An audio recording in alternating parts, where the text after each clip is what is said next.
오늘은 우리 더 새로운 교회 창립 2주년 기념 감사 주일로 교회는 생물이다 두 번째, 교회는 무엇을 하는가라는 제목으로 사도행전 2장 42절에서 47절까지의 말씀을 함께 생각해 보겠습니다. 워싱턴 DC의 한 유서 깊은 교회가 화재로 전소된 사건이 있었습니다. 수십 년간 성도들의 눈물과 기도가 배어있던 예배당이 하룻밤 사이에 잿더미가 되어버렸습니다. 다음날 아침 성도들이 망연자실한 표정으로 무너진 잔해 앞에 모여들었습니다. 그때 한 아이가 엄마의 옷 소매를 붙잡고 울먹이며 물었습니다. 엄마, 이제 우리 교회는 영영 없어진 거야? 우리 이제 어디로 가야 해? 그러자 엄마는 아이의 눈물을 닦아주며 나지막하지만 분명한 목소리로 대답했습니다. 아니란다. 불에 탄 건 우리가 모이던 건물이지 교회가 아니야. 우리가 이렇게 서로의 손을 잡고 여기 모여 있으니 교회는 여전히 여기에 있단다 라고 말해 주었습니다. 사랑하는 성도 여러분, 그렇습니다. 성경이 말씀하는 교회는 건물이 아니라 사람입니다. 우리가 교회입니다. 지난 주일에 세상으로부터 부름받은 사람들의 모임, 즉 에클레시아가 교회의 본질이라고 전해드렸습니다. 오늘 우리가 함께 읽은 사도행전 2장의 초대교회는 화려한 조명도, 안락한 의자도, 심지어 십자가 달린 건물조차 없었습니다. 하지만 그들은 인류 역사상 가장 강력하고 역동적인 진짜 교회였습니다. 건물조차 없던 그들이 대체 무엇을 했기에 온 유대와 로마를 뒤흔들 수 있었을까요? 오늘 본문을 통해서 그렇게 현대교회가 돌아가고자 외치는 초대교회가 무엇을 했는지, 그래서 교회는 무엇을 해야 하는지 함께 살펴보도록 하겠습니다. 오순절 성령 강림이 예루살렘에 임했습니다. 천하 각국에서 경건한 유대인들이 오순절 절기를 지키기 위해서 모였는데 제자들이 불같은 성령의 충만함을 받아 여러 나라와 민족의 방언으로 하나님의 큰 일을 말함을 듣고 모두가 크게 놀랐습니다. 그리고 베드로가 그들을 향해서 설교를 합니다. 베드로의 설교를 들은 수많은 사람들이 마음에 찔려 회개하고 세례를 받았는데 그 수가 무려 3,000명이나 되었다, 이렇게 성경은 말씀합니다. 그리고 신약 최초의 교회, 예루살렘 교회가 탄생했습니다. 이 예루살렘 교회의 첫 시작의 모습을 오늘 본문 42절이 말씀합니다. 다 함께 읽겠습니다. 그들이 사도의 가르침을 받아 서로 교제하고 떡을 떼며 오로지 기도하기를 힘쓰니라. 아멘. 초대 예루살렘 교회가 행했던 네 가지, 그것이 무엇입니까? 가르치는 것, 교제하는 것, 떡을 떼는 것, 기도하는 것이었습니다. 여러분, 이때의 교회는 신약 교회의 첫 시작이었기 때문에 지상교회의 이상이 되는 천상교회의 모습이었던 것입니다.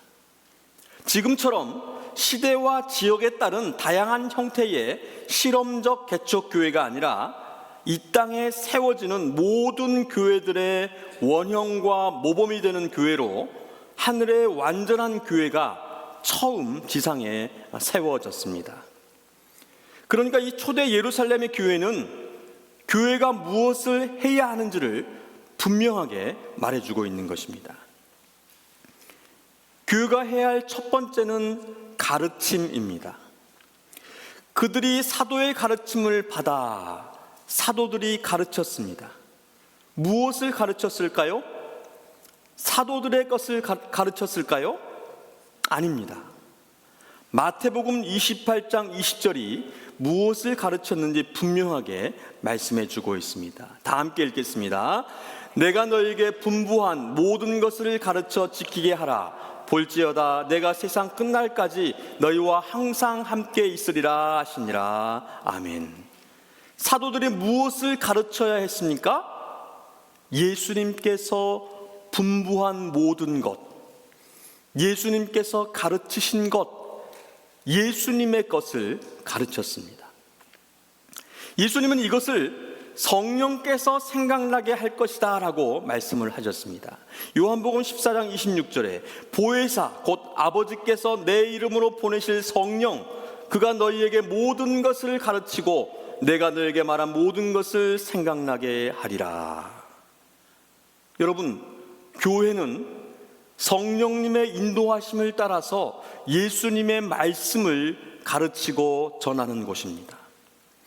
사람의 지식, 사람의 도덕, 사람의 경험을 가르치는 곳이 아니라 예수님을 전하는 곳입니다. 예수님이 누구이신지, 무엇을 말씀하셨는지, 어떻게 사셨는지, 예수님이 구원자와 주인이 되심을 선포하며 함께 고백하는 곳이 바로 교회입니다. 여러분, 예배에서 무엇을 찾으십니까? 설교에서 무엇을 듣기를 원하십니까? 지혜요?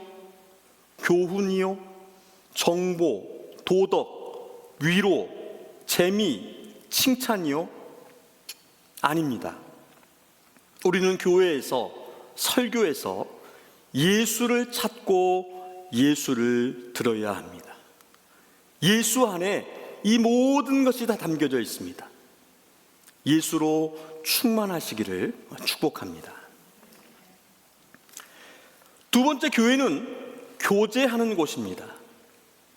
이 교제라는 단어는 헬라어로 코이노니아입니다. 이 코이노니아의 뜻은 사귀다라는 뜻을 담고 있는 것입니다. 누구를 사귀는 것일까요? 예전에 한국에서 예배 보러 예배당에 간다 그러면 여자 보러 연애당에 간다 이렇게 비웃었습니다. 많은 청년들이 이성 교제를 하기 위해서 교회에 오기도 했습니다. 사실 저도 파라처치라고 할 수 있는 신학교의 전도사 오빠로 제 아내를 만났습니다. 신학교에는 신실하고 예쁜 자매들이 많이 있습니다. 그들 중에는 인생의 목표와 사명이 목사, 사모가 되려는 이들도 많습니다. 제 아내는 그런 자매들을 계몽하는 자매였습니다. 정신 차려라. 하나님이 주신 달란트와 은사는 사모가 되라고 주신 것이 아니라 교회와 하나님 나라를 위해서 사용하라고 하신 것이다. 이렇게 계몽을 했습니다. 그랬던 이 여자가 자신이 사모가 돼버린 것입니다. 당시 총신대학교 교회음악과 황보라 자매의 회심은 큰 화제였습니다. 그리고 저는 신학교의 교회 오빠 전도사님들에게 많이 불려다녔습니다. 어떻게 하면 자매들을 회심시킬 수 있느냐라는 것입니다. 여러분도 궁금하십니까? 그 비결은 하나님만 바라보는 것입니다.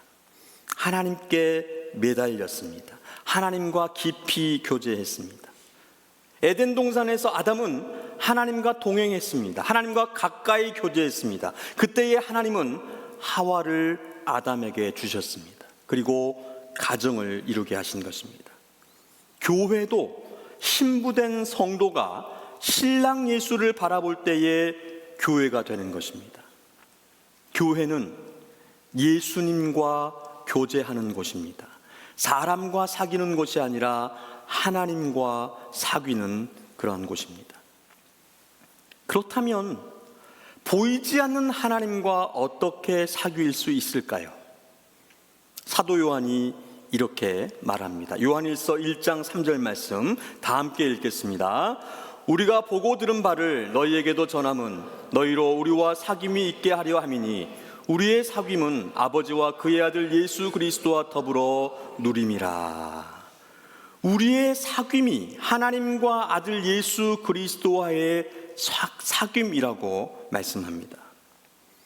교회 안의 성도들과의 교제가 바로 하나님과의 교제입니다. 인간적인, 사람과의 관계가 아니라 성도와 교회와의 영적인 교제, 영적인 사귐을 말씀을 하는 것입니다. 우리 안에, 교회 안에 성도들과의 사귐은 하나님과의 사귐입니다. 우리는 서로에게 하나님께 대하듯 해야 하는 것입니다. 우리 주님께서 보여주신 그 사랑으로 서로를 사랑해야 합니다. 이것이 바로 교회가 하는 일입니다. 세 번째는 떡을 떼는 것입니다. 여기서 떡을 떼는 것은 성찬을 말씀합니다. 예수님께서 십자가에 못 박혀 죽기 위해서 잡히시기 전 유월절 만찬을 제자들과 함께 하시면서 이렇게 말씀하셨습니다. 또 떡을 가져 감사 기도하시고 떼어 그들에게 주시며 이르시되 이것은 너희를 위하여 주는 내 몸이라 너희가 이를 행하여 나를 기념하라 하시고. 제자들은 이 주님의 명령, 이 당부를 기억했고 교회를 통해서 실천했습니다. 교회에서 나누는 이 떡은 주님의 몸입니다. 주님의 몸인 떡을 나누며 주님의 한 몸, 한 교회를 이루는 것입니다. 주님의 피인 포도주를 나누며 혈연 공동체인 교회를 이루는 것입니다. 우리는 여기서 떡을 뗀다고 하는 것에 주목해야 합니다. 떡을 먹는다, 떡을 나눈다라고 하지 않고 떡을 뗀다라고 말씀합니다. 원래 성찬의 의미와 방법은 한 떡에서 떼어 먹는 것입니다. 현대교회는 성찬의 그 위생과 편의를 위해서 이렇게 떡과 잔이 결합된 일회용 키트를 사용합니다. 또 어떤 교회는 떡을 작게 조각을 내어서 성찬기에 담아 나눕니다. 의미와 전통을 지키려는 교회는 실제 큰 한 덩이의 떡을 두고 한 명씩 떼어서 나눕니다. 포도주도 한 잔에 함께 입을 대고 나눕니다. 이유, 어떻게 한 잔을 모든 입이 다 입을 대고 마실 수 있습니까? 위생의 문제 때문에 이렇게 하지 않는 교회들이 현대교회는 많이 있는 것입니다. 그리스도의 한 몸을 함께 나누는 것, 우리가 그리스도의 한 몸 된 교회가 되었다는 것을 성찬은 뜻합니다. 여러분, 우리가 성찬을 통해서 떡과 잔을 함께 나누는 것은 우리가 한 몸임을, 우리가 하나임을 믿고 고백하며 실천하는 것입니다. 성찬은 하나님께서 우리에게 은혜를 베푸시는 방법, 은혜를 베푸시는 수단입니다. 우리 교회와 PCA 교단의 신앙의 지침이 되는 웨스트민스터 신앙 고백에는 성찬을 이렇게 설명합니다. 성찬은 그리스도께서 제정하신 대로 떡과 포도주를 주고받음으로써 그리스도의 죽으심을 나타내 보이는 성례입니다. 성찬을 합당하게 받는 사람은 육체적이고 물질적인 방법으로서가 아니라 믿음으로써 그리스도의 몸과 피에 참여하는 자가 되어 주님의 모든 유익을 받고 영적인 양식을 먹어 은혜 안에서 성장합니다. 성찬은 단순한 기념 예식이 아니라 주님의 유익을 받고 영적인 양식을 먹어 우리 영혼, 우리 속 사람이 자라는 것입니다. 교회가 성장하는 것입니다. 우리 한국인들은 설날 떡국을 먹어야 한 살을 먹는다고 합니다.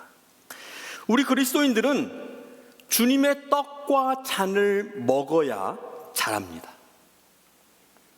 주님의 살과 피, 그것을 우리가 함께 나누고 취했을 때에 우리가 영적인 유익, 영적인 성장을 이룬다는 것입니다. 그러기에 교회는 성찬을 근실하게 시행해야 합니다. 네 번째는 기도입니다. 초대교회 지상에 시작된 천상의 교회는 기도에 힘썼습니다. 말씀은 영혼의 양식이고 기도는 영혼의 호흡입니다. 말씀을 먹지 않으면 영혼이 배고프고 자라지 않습니다. 기도하지 않으면 영혼이 숨을 쉴 수 없고 먹은 말씀을 소화할 수 없습니다. 그래서 교회는 가르치는 것과 기도하는 것에 균형적으로 힘써야 하는 것입니다. 여러분, 기도가 뭘까요? 교회가 하는 기도는 세상의 기도와 무엇이 다를까요? 1918년 미네소타주 작은 탄광촌 보베이에 사진관을 운영하는 에릭 앤스트롬이라는 사람이 있었습니다. 어느 날 백발이 성성하고 몹시 지쳐 보이는 얄미고 남루한 옷을 입은 한 노인이 보잘것없는 신발 털개를 팔러 왔습니다. 이 노인은 아주 초라한 모습으로 사진관에 들어와서 잠깐 쉬고자 했습니다. 몹시 시장했던지 미안하지만 차 한 잔 얻어 마시자 해서 빵과 스프를 조금 내어주었습니다. 그리고 테이블에 앉아 소박한 빵과 스프를 앞에 두고 감사 기도를 드렸습니다. 사진사인 앤스트롬은 그 모습을 보고 큰 감동과 전율을 느꼈고 작은 것에도 감사 기도를 드리는 이 초라한 노인이 큰 사람으로 보였습니다. 앤스트롬은 이 노인을 보며 이렇게 생각했습니다. 이 노인은 세상적인 것들을 많이 갖지는 못했지만 다른 사람들보다 더 많은 것을 가졌다. 그는 감사할 줄 아는 마음을 가진 것이다. 비록 이 노인은 가난하고 삶에 지친 모습이었지만 그의 소박한 감사 기도 속에서 그 노인이 세상 어느 누구보다 부유한 사람임을 깨닫게 된 것입니다. 그는 그 자리에서 노인의 사진을 찍었습니다. 그리고 나중에 이 흑백 사진을 보고 앤스트롬의 딸이 큰 감동을 받아서 이 사진을 유화로 그렸던 것입니다. 이 작품이 바로 감사 기도하는 노인의 모습을 담은 더 그레이스라는 작품입니다. 앤스트롬은 이 사진을 통해 당시 1차 세계대전으로 인해 고통받고 있는 많은 사람들에게 아직 감사할 것이 많이 남아있다는 메시지를 전하고 싶었습니다. 그래서 이 사진을 미네소타 사진전에 출품을 했고 미네소타 사진으로 이 사진이 선정이 되었습니다. 여러분, 초대교회는 예배당은커녕 마음껏 예배 드릴 수 없었습니다. 로마와 유대인의 극심한 핍박을 받았고 로마의 착취로 가난했습니다. 그래도 기도했습니다. 그래서 기도했습니다.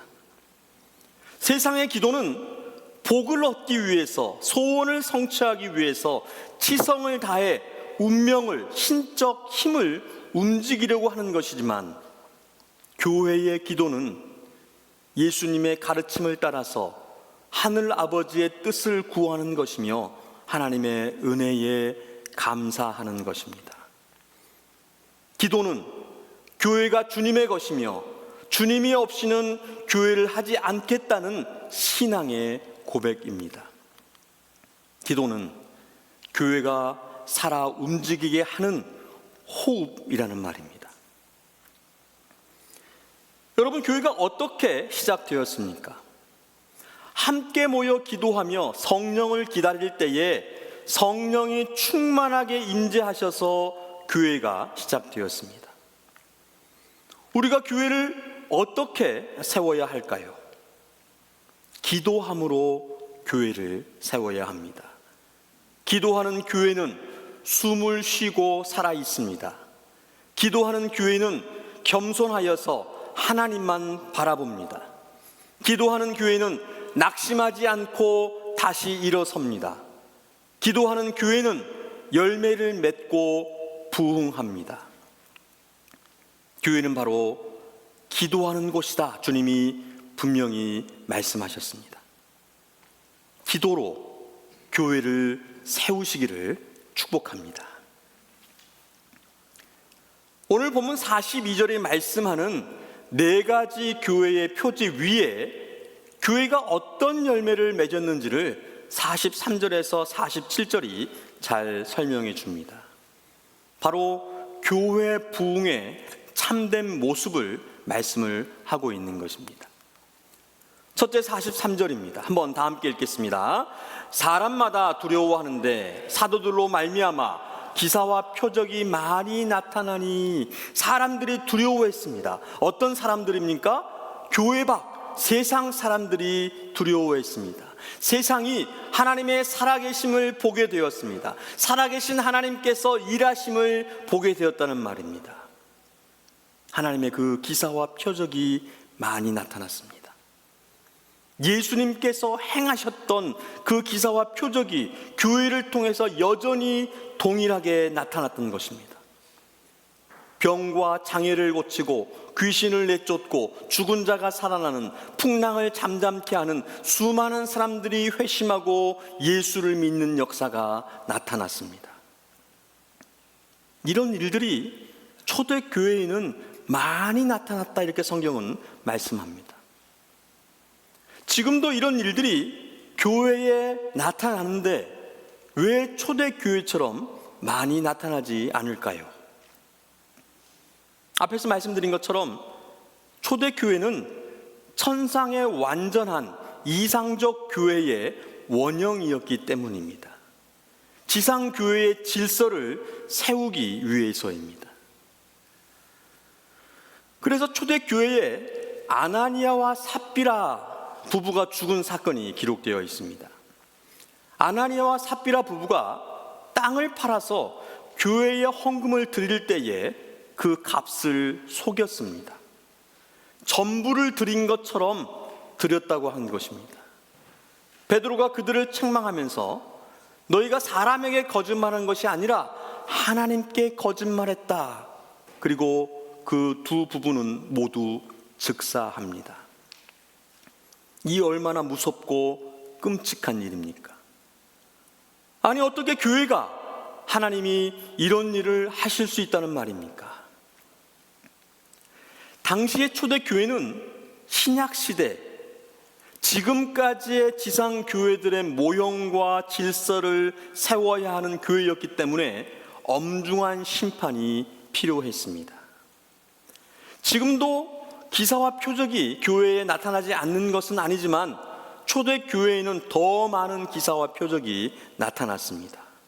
기사와 표적은 하나님의 살아계심의 증거였고 그 증거들로 세상은 교회를 두려워했던 것입니다. 여러분, 우리 교회도 기사와 표적이 있습니까? 하나님께서 일하심의 증거들이 있습니까? Of course입니다. 지난 2년이 바로 하나님의 일하심의 증거, 기사와 표적이었습니다. 영적으로, 목회적으로 황폐한 시카고의 교회가 시작되었습니다.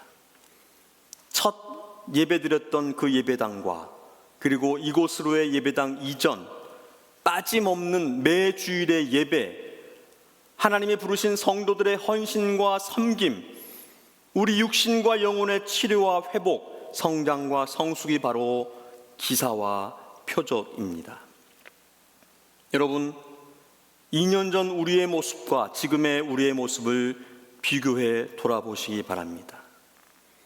하나님이 우리를 이곳까지, 이 시간까지 인도하신 그 은혜를 돌아보시기를 바랍니다. 그리고 교회의 부흥을 보실 수 있기를 축복합니다. 계속해서 교회의 부흥을 보여주실 수 있기를 축복합니다. 두 번째는 믿는 사람이 다 함께 있어 모든 물건을 서로 통용하고 또 재산과 소유를 팔아 각 사람의 필요를 따라 나눠주며, 어떤 교회는 이 말씀을 그대로 시행하려고 합니다. 특히 이단 교회들이 그렇습니다. 주님께서 곧 다시 오실 것이니 모든 재산을 팔아서 교회에 바쳐라. 우리가 함께 공동생활을 하면서 서로 나눠 쓰고 주님의 오심과 칭찬을 기다리자라고 하며 미혹합니다. 여러분, 오늘 본문의 교회가 어떤 교회라고요? 초대교회입니다. 저 하늘의 이상적 교회의 원형입니다. 다시 이 땅에 세워질 수 없는 완전한 교회였습니다. 우리는 이 온전한 이상적 교회를 모범으로 해서 최선의 교회를 세워가야 하는 것입니다. 이 44절, 이 말씀이 무엇을 뜻하는 것일까요? 바로 교회에 구제의 실천, 나눔의 열매가 있어야 한다는 것입니다. 현대 교회에 나타나는 이 열매의 실제 모습이 바로 헌금입니다. 헌금은 영적인 의미로 하나님께 드리는 것입니다. 내 모든 소유와 소득이 모두 하나님의 것이며 하나님께서 주신 것을 믿고 고백하며 기쁨으로 자원하여서 하나님께 드리는 것입니다. 그리고 실질적으로는 구제를 위해서 사용합니다. 교회를 위해서, 내 교회와 이웃 교회, 또한 세워질 교회를 위해서, 교회 안과 교회 밖의 성도들을 위해서, 하나님께서 구원하시기로 작정된 영혼들을 위해서 헌금을 사용하는 것입니다. 이것이 바로 초대교회의 구제와 나눔의 원리였습니다. 그래서 우리 교회는 구제와 나눔의 원리를 이렇게 세웠습니다. share in, share with, share out. 먼저 우리 안에서 함께 나누는 것이고 교회 밖으로 흘려 보내는 것입니다. 이것이 우리 교회 재정 지출의 원칙입니다. 아니, 교회 밖에 먼저 지출해야 되지 않습니까? 내 가족이 굶고 있는데 집 밖 사람들을 먹인다. 우리 주님께서도 가족을, 제자들을, 이스라엘을 먼저 챙기셨습니다. 마가복음 7장에서 수로보니게 여인을 통하여서 분명히 하셨습니다. 초대교회도 교회 안을 먼저 돌보았습니다. 그리고 교회 밖으로 흘려 보냈던 것입니다. 교회의 부흥은 나눔과 구제로 나타납니다. 세 번째는 예배와 교제입니다. 46절 말씀에 날마다 마음을 같이하여 성전에 모이기를 힘쓰고 집에서 떡을 떼며 기쁨과 순전한 마음으로 음식을 먹고. 부흥하는 교회는 모이기에 힘씁니다. 교회에서, 집에서 예배드리고 성경을 공부하고 교제하는 열매가 나타납니다.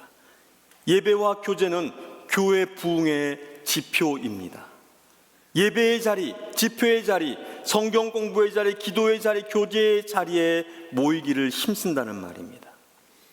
교회 안과 밖에서 각 가정에서 모이고 교제하기를 즐거워하고 기뻐했습니다.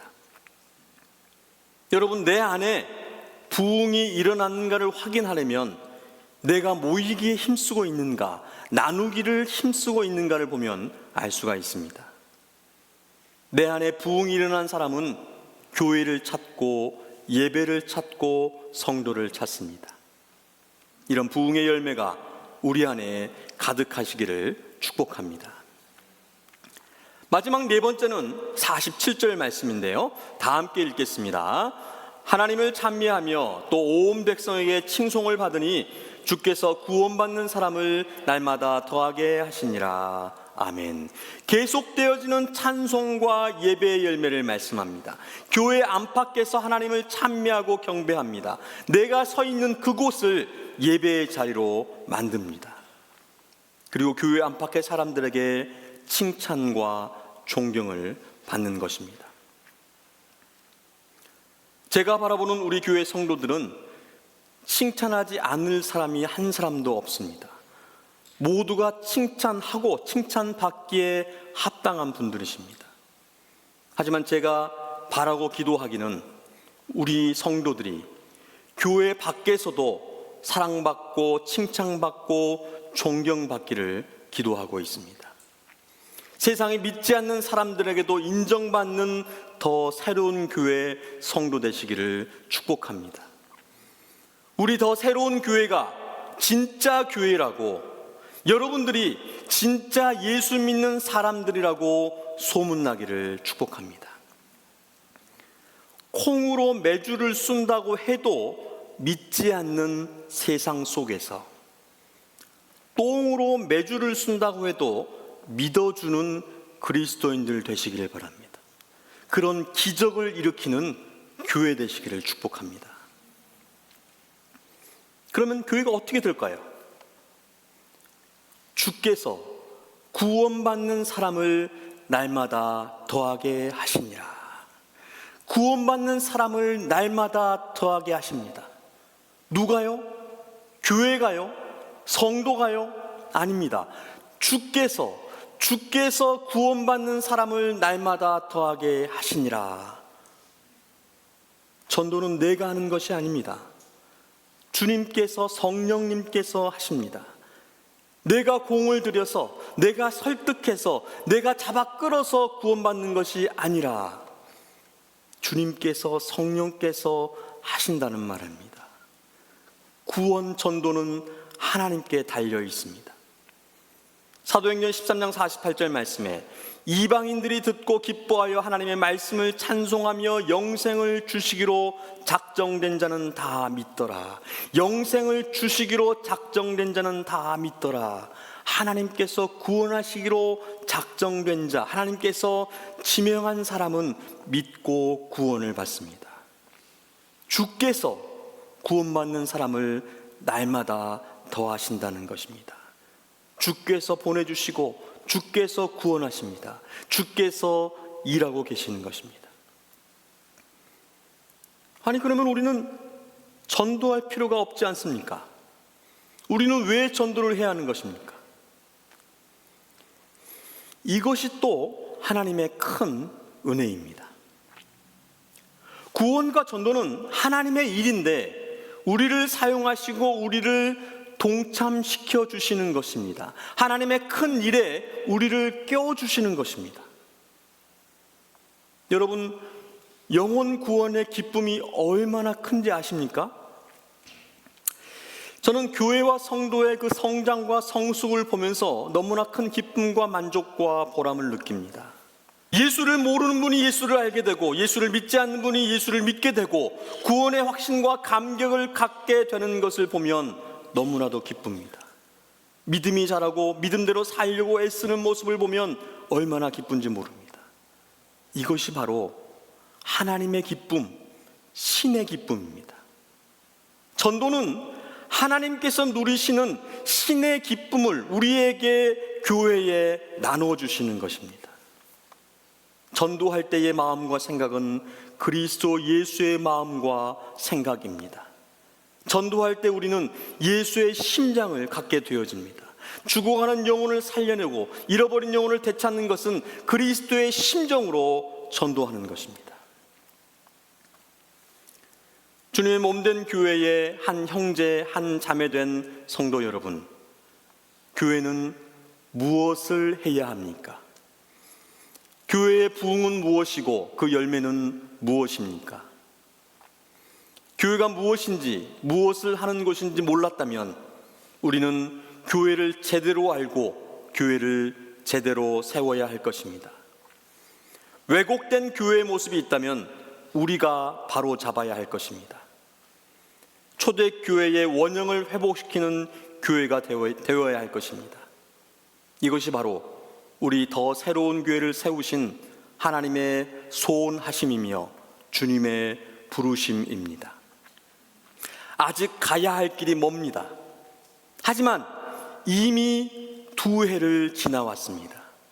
한 해 한 해, 한 걸음 한 걸음 함께 나아갈 때에 우리는 어느 순간 주님을 기쁘시게 하는, 하나님께 영광이 되는 교회로 서 있을 것입니다.